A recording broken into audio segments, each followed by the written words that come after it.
Thanks for coming out on obviously a cold night, but not as cold as it's been. We're glad you're here. I'm Michelin Newman, and this is my colleague, Paula Tansom. We're both kindergarten teachers here at Wildwood, and we're very excited to meet your children and be their teachers next year. So I want to show you our team, though. There's 9 of us. We have Mrs. Goff, Mrs. Haveman, Mrs. Holmes, Mrs. Kuchar, Mrs. Matthews, myself, Mrs. Robinson, Mrs. Tansom, and Mrs. Warren. And I was going to figure this out ahead of time, but there's a lot of years of experience in that crew, so your children are in good hands. So tonight, or this afternoon, we're going to walk you through some of our curriculum, some things you know to get your child ready for kindergarten next year, and then just a kind of a list of tasks that you want to make sure that you cover from now until next September. So starting with our team, there's 9 of us and we work together. We plan together, we meet weekly to plan whether it be field trips or different events or different themes. We work closely together. This is what kindergarten looks like. Lots of amazing things, literacy and math, social skills, music, science, gym, art, STEM, which stands for science, technology, engineering, and mathematics. Then we have choice time every day, where children get to choose different activities to play with and interact with. Social studies, media, and technology, and every day there's lunch and recess. And most of my kids say their favorite part of the day is recess. All right, well, let's jump in. We're going to talk about the 3 big pieces of our curriculum: literacy, math, and our social emotional skills. I'm going to talk about literacy, and then I'll hand it off to Mrs. Tansom to talk about math and social emotional. So literacy. What does literacy mean? It means speaking, listening, it means reading and writing. And we, in our school, in our kindergarten, we approach all of these things. We work on all of them. And we use something called balanced literacy. And what that means is that we give attention to all the different areas through read-alouds, where we read stories to the children, shared reading, where we hold up a big book and we read it together. It could be writing a letter together with the class, and also independent activities, where they're reading or writing at their own personal skill level. There are 5 big components to reading, and they're listed up there: phonemic awareness, phonics, vocabulary development, reading fluency, and reading comprehension strategies. I'm going to talk about the first 3. It's something that I want you to be aware of for what your children will be learning next year, but also for ways that you can prepare them now for kindergarten. The first is phonemic awareness. Has anybody ever heard that phrase before, phonemic awareness? Okay, what it is knowing how to rhyme, understanding and recognizing that words rhyme, like cat and hat, understanding, the end, at, I hear them in both words, yes, they rhyme. It's also being able to hear sounds in words. So if I gave you the word, bed, and I asked you to change the middle sound to an I, you can manipulate it in your head and make it bid. That's a really important skill for our children to be able to do. And how you can help with that is reading with them, like Dr. Seuss books, rhyme books, asking them, your name starts with the letter M, let's think of all the words we can think of that start with the letter M. The next one is phonics. Phonics is letters and sounds, and the connection between them. And we hit the ground running next year with both of these, phonemic awareness and phonics. We are working on all the children right away knowing their letters and their sounds. Now, they don't have to come to kindergarten knowing all that. It does help if they have a good hold on it, but we know that they need to have those letters and sounds down and be automatic with them to take the next step in reading.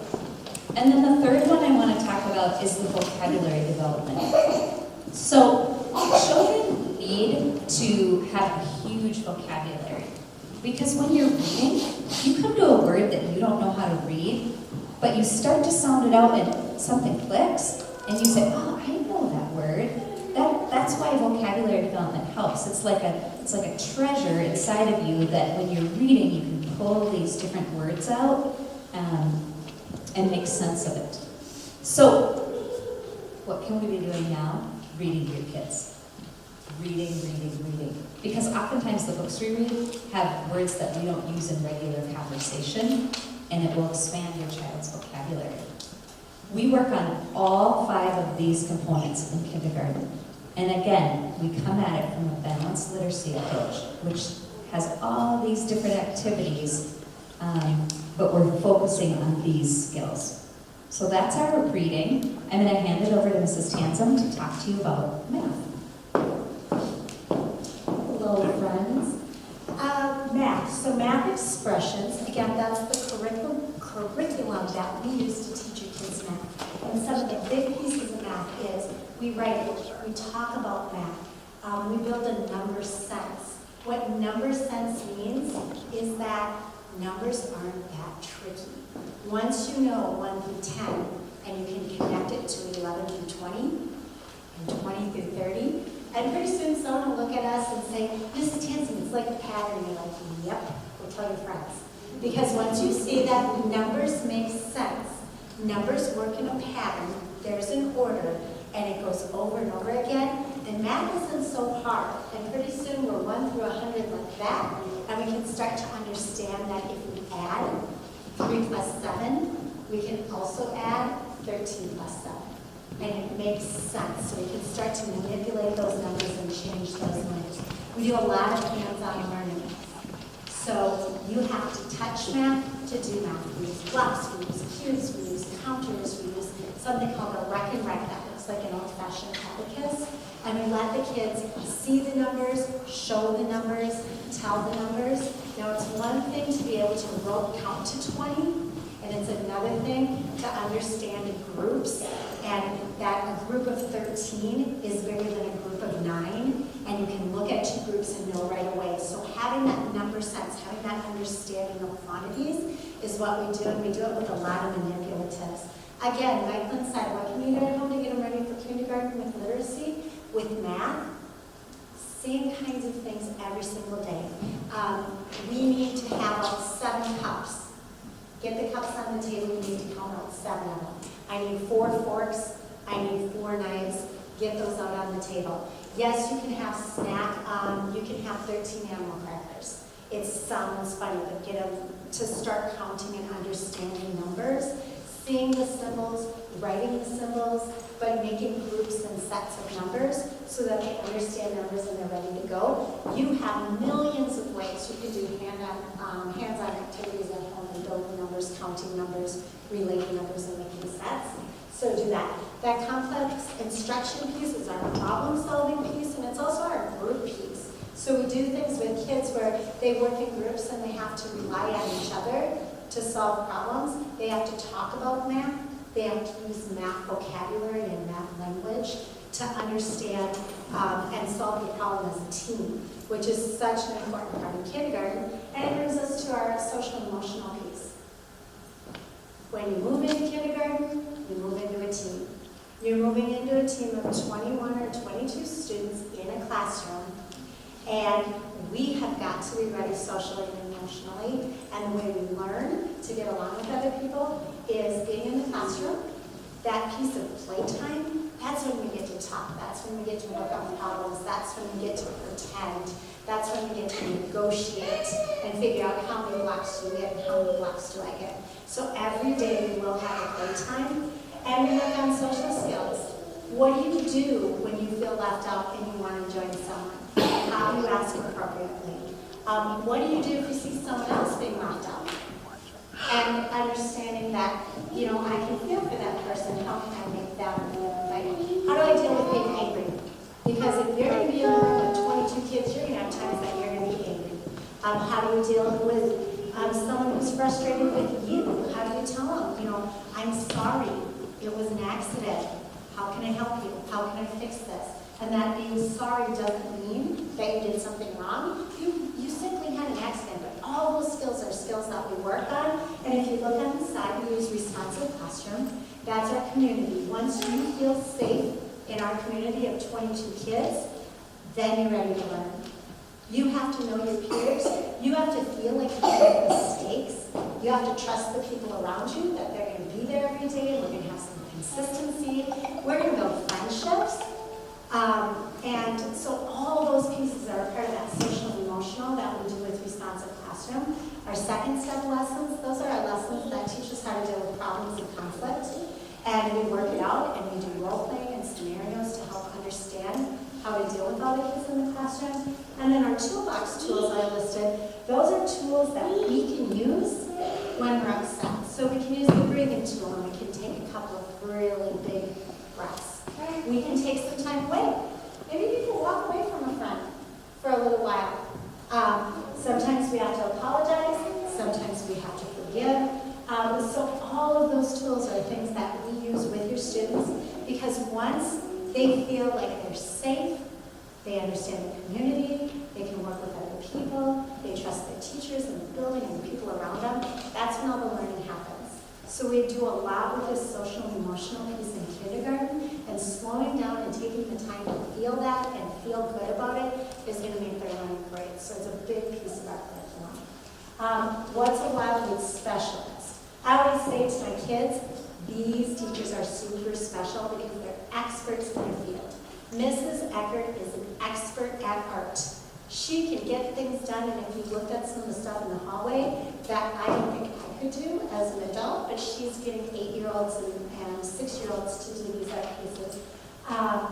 Library, media, and technology, we have Mrs. Oswald.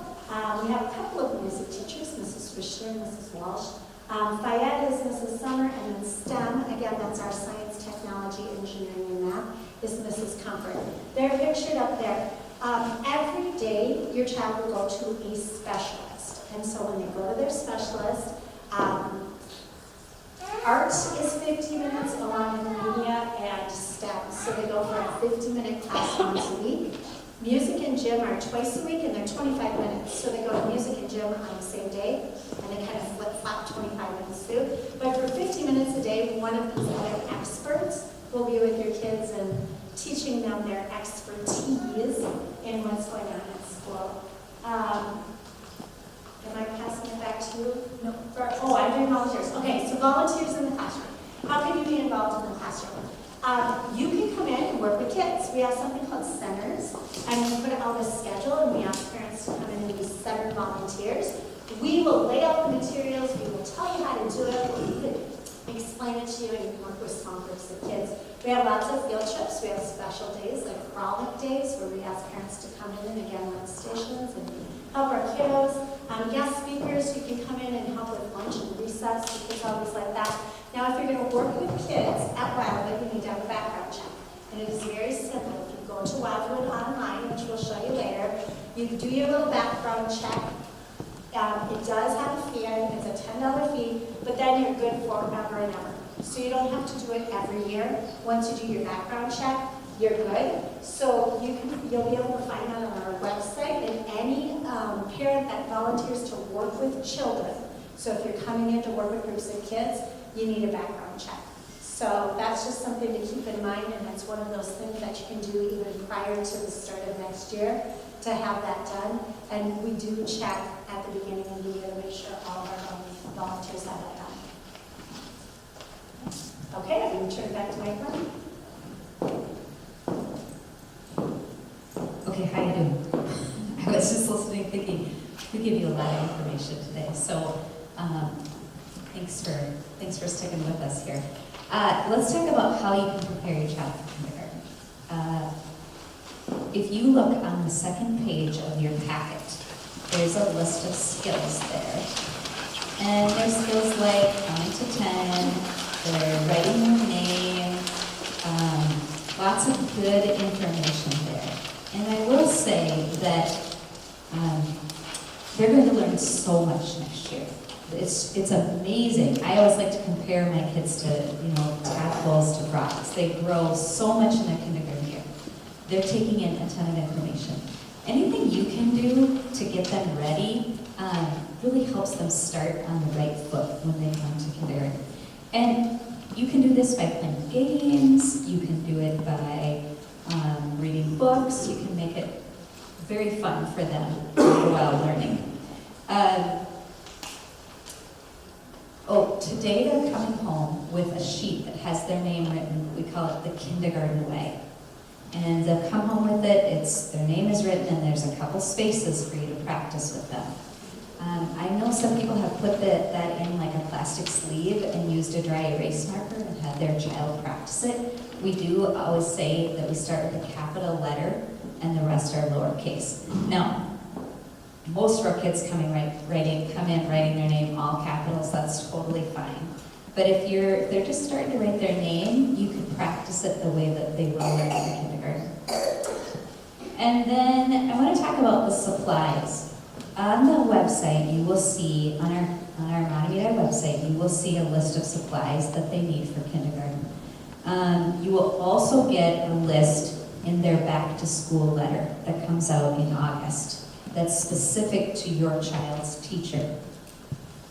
Our supplies, the markers they bring, the crayons they bring, they go into the community supplies. So they don't have their own particular ones that they use all year. We put all our crayons together and all our markers and glue together. And so they don't need to be labeled. What does need to be labeled is a good, sturdy backpack. Your child will need something, and get this, right now, I have kids that put a folder in it, boots in it, snow pants in it, a sweatshirt in it, a lunchbox in it. And it all fits in their backpack. So be thinking about what winter looks like and what kind of backpack they will need. And they will get a take-home folder from their teacher. We hand out these special folders that go back and forth from home to school every day in your child's backpack. So you don't necessarily need to buy a folder.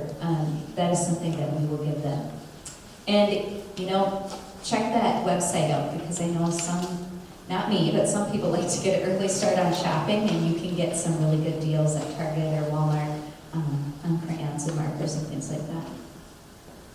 Okay, transportation. At the end of August, bus schedules will be finalized and postcards will be mailed to your homes. It's really important that you report back to them. You let them know, yes, we are riding the bus. No, we are doing the pickup lane. Please make sure that you do that early on so we can really figure out our transportation system. And then these are dates to remember, and these are in your packet.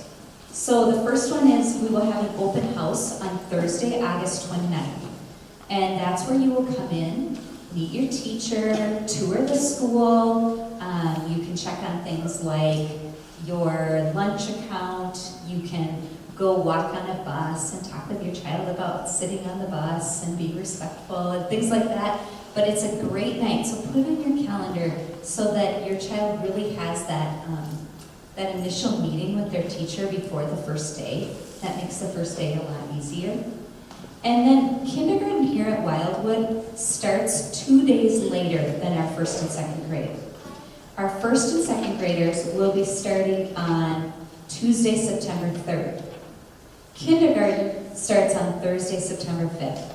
And that's because we take the 3rd and the 4th to do individual assessments with your child. So when you get your back to school letter, there will be a date and time in there when you're to bring your child up to school to meet with your teacher. And that will be about a 20 to 30 minute meeting where we'll get to know them, tour our classroom. It's just an individual time, and also we'll ask them to tell us what letters and sounds they know, and just get a baseline for their learning. So that will be on the 3rd or 4th, and that will be in your back to school letter. Okay, if you forget anything that we talked about, go online. You can even Google Wildwood School and this will come up. You have regular updates that come out. There's a kindergarten page on that. You can find out more about our curriculum. You can read our newsletters and see what we're doing this year. But check Wildwood online for any of those things. Next year, lunch venues are on there.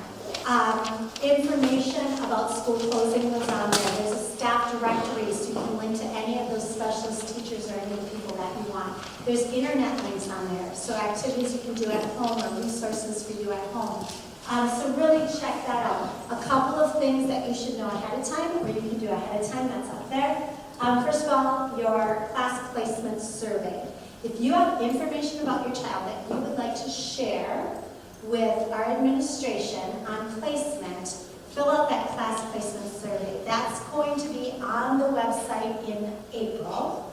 And it can be anything, something that we need to know about your child and placing your child. It might be something like if you have twins, if you want them in the same class, or if you want them separated, or cousins. It could just be about a need that your child has. Give us that information ahead of time so that as we're making class up for the upcoming year, we have that information from you. So you can fill that out. The other thing you can look into is weekly announcements. At some point, probably next summer, start signing up for those weekly announcements, and then you'll get information sent directly to you from the school, and you'll get announcements on Wildwood that you can do. Very easy to use, so, look up there. This presentation and the information from tonight will also be on that website, and so you can look up and round up information that you missed or don't remember. The sheet before about the website and this one are in your little packet. These are phone numbers. If there are any of these people that pop out, if your child has a health concern that you want to make sure we know in placement and coming in next year, if you want to get a hold of our behavior specialist or our school psychologist or one of our principals, these are numbers that are in our packets so that you can get a hold of them. You can also find them online, so you can look there. Does anybody have any questions before I tell you what